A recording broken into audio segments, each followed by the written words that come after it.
Alfredo, y a todos los que están presentes en el quinto foro de Corpeis. Bueno, al final yo quiero comenzar con Yuval Noah Harari, el historiador israelí, donde él en uno de sus libros dice justamente algo parecido a lo que colocaba Alfredo, que es el dinero, ¿cierto?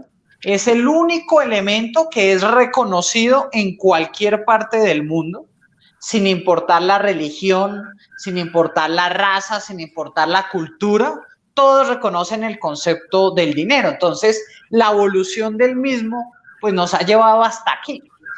¿Y hasta aquí qué es? Pues hasta aquí es la tendencia actual en la cual hoy en día esta reunión la hacemos es a través ya sea de nuestros dispositivos móviles, a través del computador y utilizamos diversas plataformas. Por ejemplo, esta de Jitsi es un proyecto, digamos, libre, de tecnologías libres, que permite uno poderlas utilizar e incluso incorporar en las organizaciones.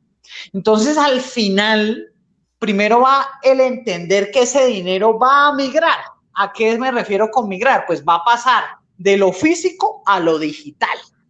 Que en algunos países demore más, bueno, eso es algo fundamental, pero por ejemplo, todavía en Colombia, el 90% de las transacciones se hacen a través del dinero físico, ¿sí? Pero si uno, por ejemplo, compara a China, que es el país más avanzado en estos elementos, es el 50% de las transacciones que se hacen en dinero físico y en algunas zonas es menos del 20%. Entonces, muy curioso, ya pasaron al otro lado. Luego uno mira otra parte del mundo como la zona nórdica y en la zona nórdica ya es casi el 30% de las transacciones en grandes ciudades que solo se hacen con el dinero físico. Entonces, al final la tendencia, ¿cuál es? La tendencia es que en los 10 o 20 años que se vienen, o de pronto en algunos países en los próximos 30 años, no vamos a utilizar el dinero físico, ¿sí? Eso va a pasar. Entonces, esa es la primera tendencia que hay que tener muy en cuenta, porque esto va a afectar la forma en cómo nos relacionamos con el dinero, en cómo lo entendemos e incluso ahí es donde vienen unos retos muy grandes de quién controla ese dinero. Si uno ve desde el punto de vista de China, pues el gobierno es quien controla y quien tiene información exacta de quién utiliza ese dinero. Por eso mucha gente incluso está en contra del uso del dinero digital totalmente, porque ¿qué pasaría en un momento donde el gobierno sea el que controle eso y si quisiera un opositor le bloqueara el acceso al dinero? Eso puede ocurrir y va a ser uno de los dilemas en el futuro. Pero entonces, ahora, ¿cuál es el tema? Pues uno ve el tema de los subsidios y dice el gobierno, bueno, ¿cómo le transfiero dinero a la gente? Entonces lo hago a través de los bancos. Otro dice, bueno, hagámoslo a través de las aplicaciones móviles como esas billeteras, que justamente las más importantes en Colombia siguen siendo las billeteras de los bancos. Entonces al final uno dice, oiga, pues tanta tecnología y tanta evolución, pero son los mismos bancos los que siguen teniendo el control y la influencia de cómo se maneja el dinero en Colombia. Entonces, por un lado, o te consignan en tu cuenta bancaria o te consignan en tu NECI de Bancolombia o en tu Daviplata de la vivienda. Entonces, esas dos son las más grandes y son las que más ha venido utilizando el gobierno para el tema de las transferencias, sobre todo el subsidio solidario y demás.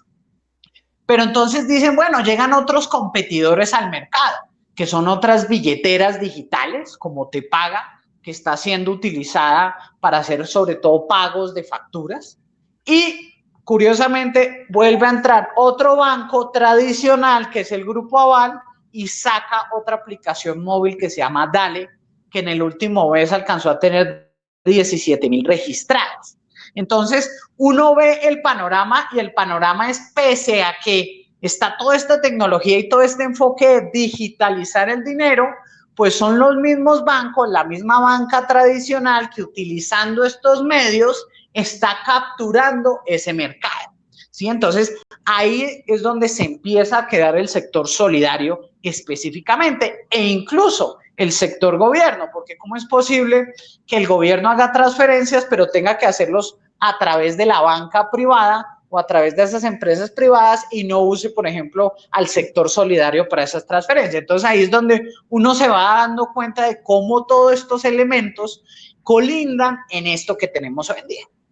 Por otro lado, ¿qué encontramos? Encontramos una tendencia muy grande y es la siguiente. Aquí lo más probable es que todos tengamos WhatsApp, ¿sí? WhatsApp es la red social o herramienta más importante en Latinoamérica. Bien. Obviamente en otras partes del mundo hay otras, pero va a seguir creciendo y no se ve en el camino porque han querido utilizar, por ejemplo, Telegram, pero no se ve en el camino que empieza a bajar el uso de WhatsApp. Por el contrario, cuando hay adquisición de teléfonos inteligentes y cada vez bajan los precios de esos teléfonos inteligentes, que algunos datos ya dicen que están en el 50% de los colombianos ya tienen algún tipo de teléfono inteligente, pero en tan solo 5 años ya puede llegar al 70% de los colombianos. O sea, sin importar la situación socioeconómica, van a tener un smartphone o un teléfono inteligente. Y lo más probable es que aquel que tenga un teléfono inteligente vaya a utilizar WhatsApp. ¿Listo? Entonces, esas son las relaciones que uno empieza a hacer. Y entonces ahí es donde viene el concepto que colocaba Alfredo de las famosas fintech o empresas de tecnología financiera. Fintech significa Financial Technology o tecnología financiera en español. ¿Qué fue lo que dijeron? Bueno, el sistema tradicional bancario lo que tiene es pues unos software supremamente complejos que manejan la información y generalmente son softwares hechos en los 80s, ¿sí? Las fintech dijeron, oiga, utilicemos nueva tecnología para competirle al sector bancario.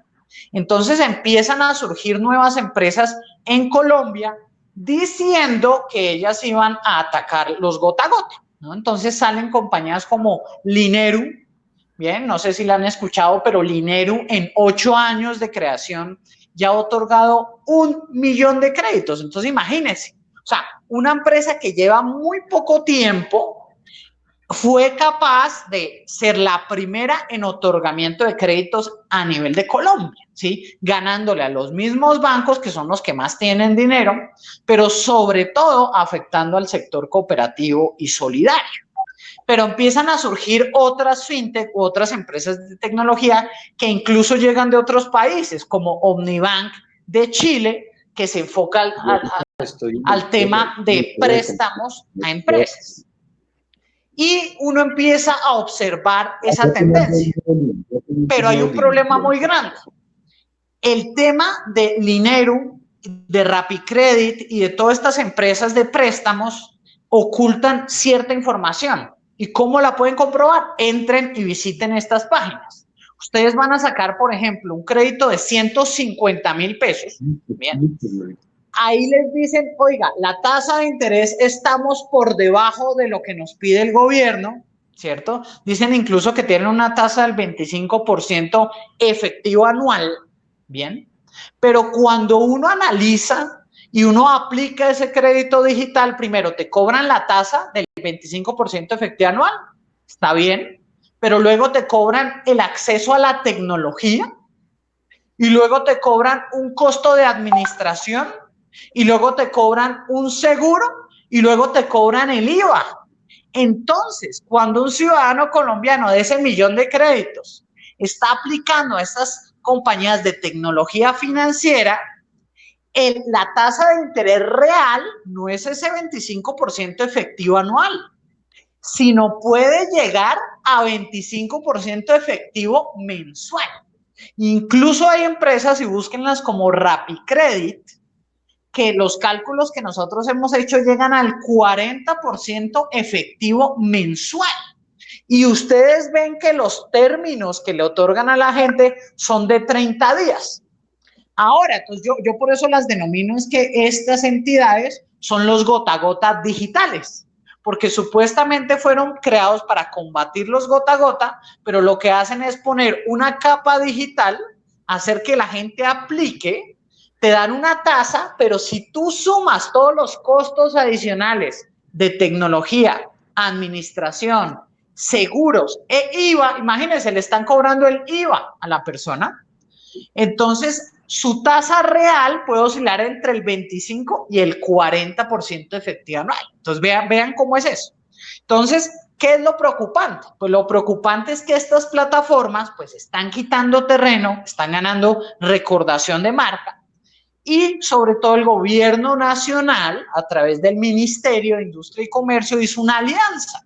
No sé si vieron, pero hizo una alianza específicamente con esta empresa que se llama Lineru y la llamó la Alianza Avanza Lineru para que pues ciudadanos colombianos pudieran acceder a microcréditos. ¿Qué es lo curioso? En ninguna parte de la página del ministerio donde se especifica la alianza colocan la tasa.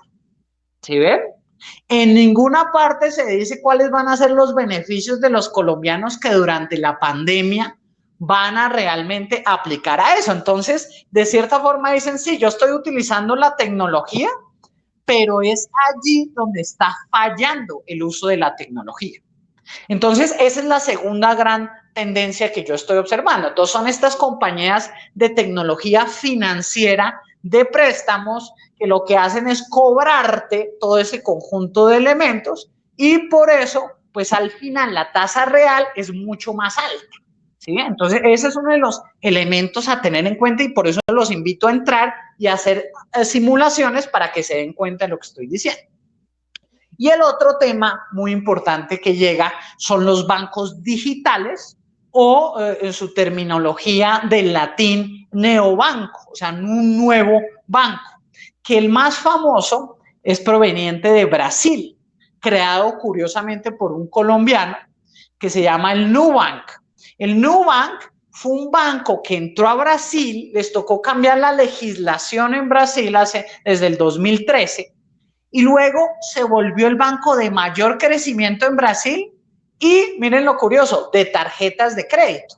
Entonces al final lo que hacía Nubank era decirle a la gente, oiga, todo lo puede hacer a través de su dispositivo móvil, ¿sí? Puede realmente entender sus extractos bancarios, puede realmente pagar fácilmente.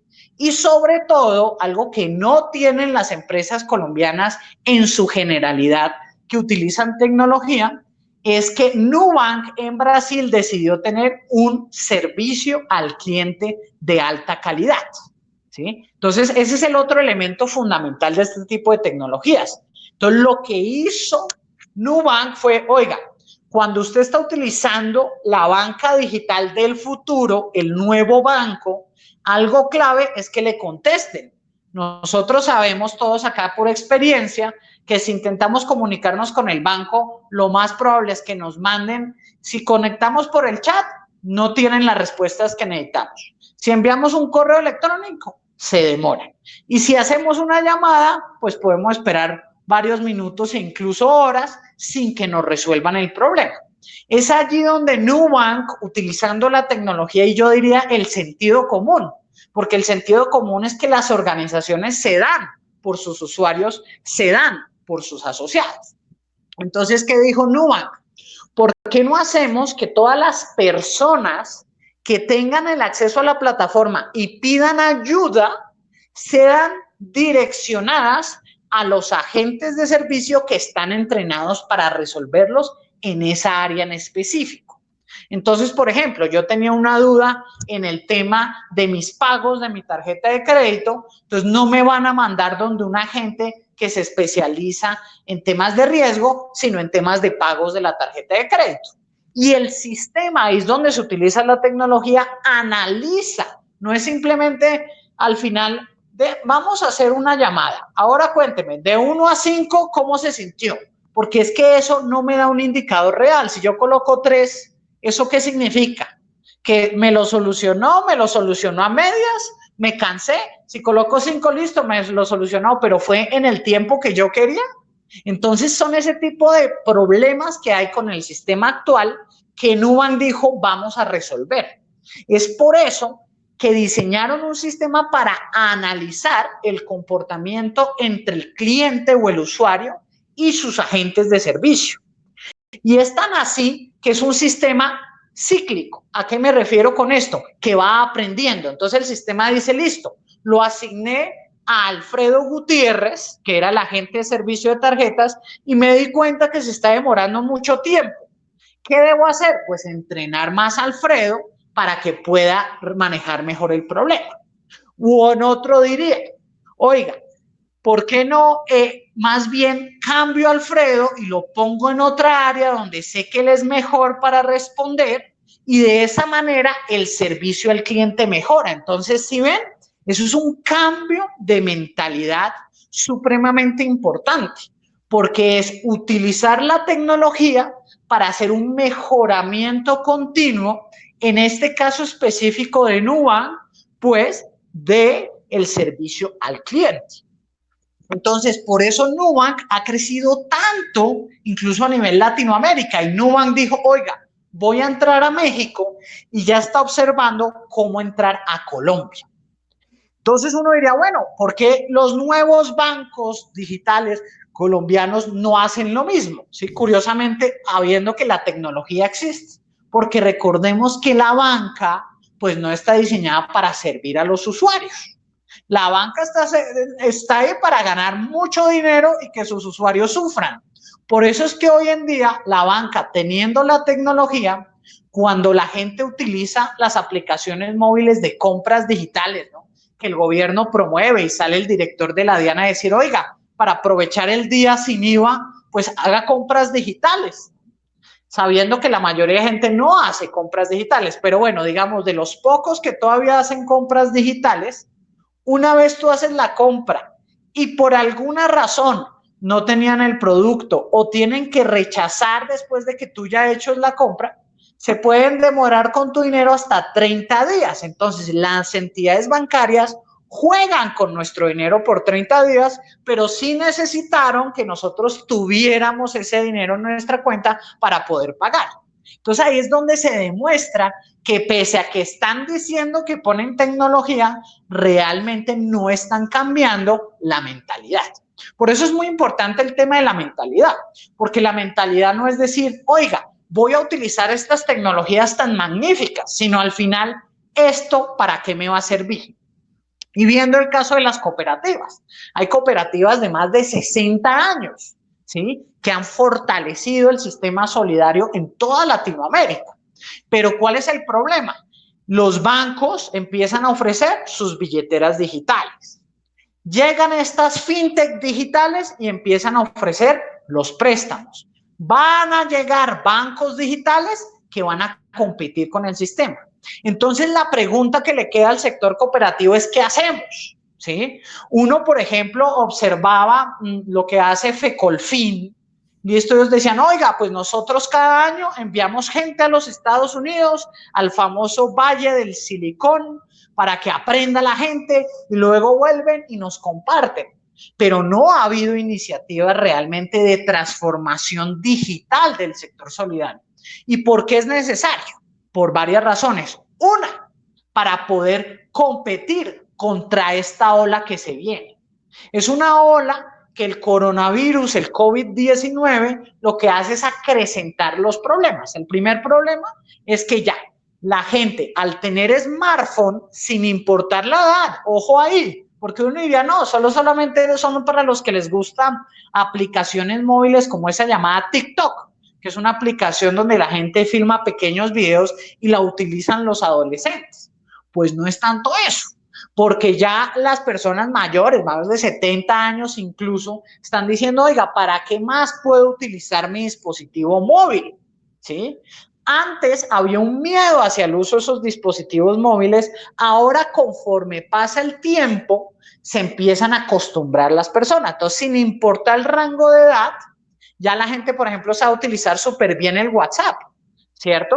Que a veces se complica en algunas aplicaciones que no piensan en personas mayores de 60 o de 70. Ese sí ya es un problema de concepción de la aplicación. Pero es ver cómo yo puedo competir directamente con esas fintech, con esos bancos y con esos nuevos bancos digitales, pues necesito cambiar el chip. Y el chip, recuerden, no es un tema de simplemente voy a poner tecnología, ese sería un error grandísimo como lo expuse anteriormente, sino el chip es entender que la tecnología es un eje conductor, donde yo escojo con qué filosofía. Entonces, si ven, les di el ejemplo de estas fintech donde les cobran entre un 25 y un 40% efectivo mensual cuando ustedes suman todos los otros costos. Alguien podría decir, oiga, utilizando la misma tecnología, realmente podría hacer los préstamos que me exige la ley y no me sobrepasaría esa tasa de usura. ¿Sí ven? Entonces, es un cambio de mentalidad porque la tecnología se puede utilizar tanto para un lado como para el otro. Incluso en la concepción de la tecnología. Uno ve como en Estados Unidos, cuando sacan esa famosa Apple Card o tarjeta de crédito de Apple, si una mujer aplicaba a un crédito con la Apple Card y el hombre aplicaba un crédito con el Apple Card y tenían condiciones socioeconómicas muy similares, ganaban lo mismo, tenían los mismos ingresos, gastos e incluso su índice de riesgo era muy similar, le daban mucho más dinero al hombre, imagínense. Y eso es culpa que los que desarrollan estas tecnologías no tienen en cuenta esos sesgos, que son sesgos que tenemos los seres humanos, pero si uno no los considera, pues no puede crear tecnología que se adapte a las circunstancias. Entonces, si las cooperativas cambian ese chip y dicen, listo, yo ya estuve 60 años, ¿cómo voy a estar 60 años en el futuro sabiendo todas estas tendencias que se vienen, que son inevitables? Recuerden el elemento. Pues hay que aprovechar las ventajas del cooperativismo. La primera y fundamental, que la cooperativa y la asociación está hecha por el asociado. Entonces, cuando un asociado se da cuenta, pues ya son los asociados actuales, pero las cooperativas necesitan renovar también el número de asociados y poder involucrar a más personas que se den cuenta que el ser asociado tiene otros beneficios. Aparte, pues los costos y los intereses serían mucho más bajos que irse con una fintech o una tecnología financiera digital de préstamos, sino los otros beneficios que le daría al asociado. Entonces, el usar la tecnología para poder aumentar los asociados sería un factor competitivo porque ya las cooperativas y asociaciones mutuales pues ya tienen eso. El segundo, ¿cuál es? Es realmente fortalecer la relación con los asociados. Yo siempre pregunto, bueno, ¿cuántos créditos hicieron en el último mes? ¿Quién hizo ese tipo de créditos? Esa persona, ¿para qué está utilizando el crédito? Entonces, en el modelo tradicional, yo simplemente tengo información a muy alto nivel. Utilizando la tecnología, podría saber exactamente Alfredo para qué está utilizando ese crédito y basado en su historial, automáticamente poder hacerle recomendaciones, ¿sí? Hacia allá va el futuro. El futuro en los próximos años, y lo vamos a ver ahorita en los próximos 5 años, ni siquiera estoy hablando futuro en 20, es lo que se llama la personalización de los servicios financieros digitales. ¿Cuál es el problema? Y curiosamente esto todavía no lo hacen los bancos en Colombia, ¿sí? Pero lo van a empezar a hacer empresas y las cooperativas y asociaciones podrían usarlo si utilizan la tecnología a su favor. ¿Y en qué consiste? Pues en vez de yo hacer como normalmente es en las entidades bancarias, que cogen la lista de clientes, se la pasan a su call center o contact center, ponen a las personas a llamar y le dicen, bueno, muy buenas, señora Juan, quiero ofrecerle este seguro de vida, listo, y usted va a pagar 30,000 mensuales, bien, y luego esa misma persona llama a Pilar y le ofrece el mismo seguro de vida por los mismos 30,000. Allá ya hay un error garrafal y el error es tratar de ofrecerle lo mismo, los mismos productos a todo el mundo por igual. Lo que me permite la tecnología es que automáticamente incluso el sistema me brinde recomendaciones y pueda yo hacer personalización del servicio. Yo, por ejemplo, no le ofrecería un mismo seguro de vida a alguien, por ejemplo, que utiliza su moto para ir al trabajo todos los días, comparado con alguien que usa el Transmilenio. ¿Sí ven? Ya son dos factores de riesgo diferente que tienen otras implicaciones. No le ofrecería un mismo servicio a alguien que tiene un tercer hijo, pero que ya se le graduaron los dos, a alguien que tiene los hijos muy pequeños y están entrando al colegio. Entonces, si ven, uno podría utilizar esa tecnología a favor de realmente transformar esa relación. Entonces, por un lado, utilizo la tecnología para aumentar el número de asociados, pero por el otro utilizo la tecnología para fidelizar y ofrecerle lo que realmente valga la pena. Porque a mí me ofende cuando me ofrecen y me llaman y me dicen, señor Francisco, le vamos a ofrecer tal servicio, ¿sí? Y no saben que yo ya lo tengo. O sea, si ven lo lógico de a veces el sistema en el que nos movemos. Por eso es muy importante para mí el tema de los valores del cooperativismo, porque esos valores es el darse por el asociado. Entonces, si el asociado se da cuenta de eso, si el asociado se da cuenta ahora es que, oiga, está personalizando la experiencia, si el asociado se ha dado cuenta que le están incluso buscando más servicios para personalizarle la experiencia, dice, oiga, aquí es donde me debo quedar. Dos, es el tema que el asociado se da cuenta también que la organización entiende todos estos fenómenos, entiende el mayor uso de dispositivos, teléfonos inteligentes, el mayor uso de aplicaciones móviles, el que la gente sin importar su edad igual ya la está utilizando. Y hay un factor adicional, recuerden, el cooperativismo y mucha gente va a las cooperativas es porque le gusta mejorar sus relaciones humanas, hacer amigos, a hacer cualquier tipo de interacción humana. Ahorita con todo el tema del COVID-19, el distanciamiento social, eso nos cambia el escenario, porque ya es un escenario incluso, si ustedes leen las modificaciones, pues ya la gente tiene prácticamente que ir a la oficina a lo que tiene que hacer y no se puede quedar ahí a echar chisme con su gran amigo donde siempre se encontraban a tomarse un tintico. ¿Sí ven? Entonces son cosas que por el COVID se amplifican y ¿eso qué va a hacer? Pues que el número de oficinas se van a reducir, tanto en bancos como en compañías como en cooperativas. Eso va a ser algo inevitable.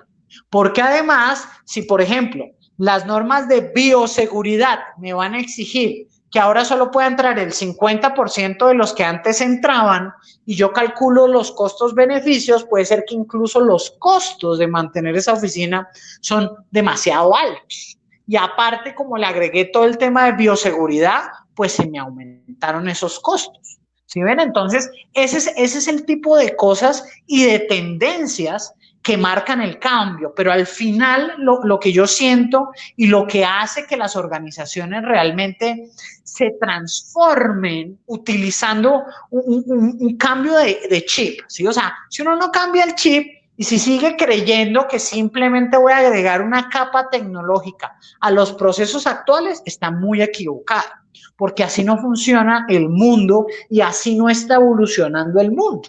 ¿Sí? Todo el mundo se ve forzado a entender cómo va a visualizar ese nuevo mundo, cómo va a ofrecer un mejor servicio a la gente, cómo va a transformar la experiencia del asociado, cómo va a personalizar esa experiencia del asociado y aún más importante, cómo hacemos para seguir fortaleciendo al sector cooperativo y solidario en Colombia. Cuando uno entiende que se vienen unas tendencias inevitables, un tsunami de tendencias, incluso tanto así que uno podría decir, oiga, ¿qué tal si el virus desaparece en el segundo semestre del 2020? Que es lo más improbable, pero supongamos que desaparece. Ya la gente en los meses que estuvo de cuarentena y en los meses que tuvo este tipo de pensamientos, ahí es allí donde se pone a pensar, oiga, ¿será que tengo que ir a la oficina a hacer esa vuelta si en verdad lo puedo hacer a través de mi dispositivo celular? O sea, ya cambian ese tipo incluso de pensamientos y de forma de ver las interacciones. Pero hay un elemento fundamental. Yo les pregunto a ustedes aquí quiénes usan Uber o quiénes han usado una aplicación de celular para pedir un taxi, por ejemplo. ¿Sí? Muchos de estos problemas de estas aplicaciones es que están diseñadas, y ahí sí es un problema de diseño, para la gente más joven, ¿sí? Para los menores de 25, que claro, esos llegan y en 2 segundos aprenden a utilizar. Por eso la misma tecnología tiene que entender quién la va a usar, para qué la va a usar, sin complicar las cosas. Por eso incluso WhatsApp ha sido tan exitoso en este tema, porque WhatsApp ha entendido, y eso que es de la misma compañía, es de Facebook, ¿cierto? Que solo cuando simplificaba esa interacción con el usuario es que podía aumentar el uso sin importar el rango de edad, mientras que en Facebook, incluso que está aumentando el uso, pues tiene demasiadas funcionalidades que uno se pierde. Yo confieso, yo me pierdo mucho tiempo en Facebook cuando quiero hacer cosas, le han puesto tantas cosas ahí, pero es un tema de entender quién es el que lo va a usar. Entonces, el llamado muy cordial y lo que discutamos hoy y lo que debatamos es cómo hacemos para, uno, mantener la filosofía del cooperativismo, fortalecer los valores del cooperativismo, repensar o cambiar ese chip, más bien, en mi punto de vista, para que no nos pase que sin importar que tú eres una cooperativa de 60 o de 20 años, eso no te va a asegurar que vas a seguir existiendo en los próximos 10 o 20 años. Eso lo hemos visto con varias organizaciones a nivel mundial.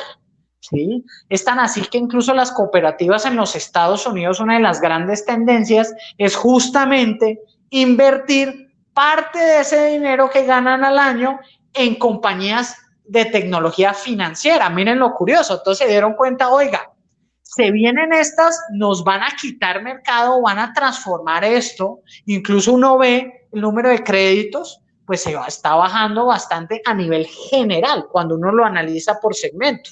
Pero cuando se acelere el uso del dispositivo móvil, cuando se acelere y más gente pueda acceder a Internet, ¿sí? Es allí cuando se les va a pedir a las cooperativas, a las asociaciones mutuales, a las organizaciones solidarias, a realmente estar en el mismo nivel que estas otras organizaciones. Y hay una cantidad de alternativas y hay una cantidad de formas, pero para mí los más importantes es ese chip, porque si no, eso sí es como cuando uno está viendo la ola y uno va a tener dos opciones con la ola de la tecnología, es muy sencillo. Uno tiene la ola de Blockbuster, recuerden, aquí todos alcanzamos a alquilar películas por Blockbuster, pero incluso cuando llegó Netflix muy fuerte, Blockbuster sacaba avisos en las carreteras que decía, mientras Netflix tiene sus algoritmos, que son esos sistemas computacionales que nos recomiendan las películas o series, nosotros tenemos un algoritmo de llamado de personas, y salía un tipo haciendo así, ¿no? Como que llamaba a las personas. Entonces, muy curioso ese tema y al final pues sabemos cómo la historia demostró que o yo tomo la ola a mi favor o más bien voy en contra y al final me consume. Entonces, esto es lo que quería exponer al respecto, Alfredo, para que todos conversemos.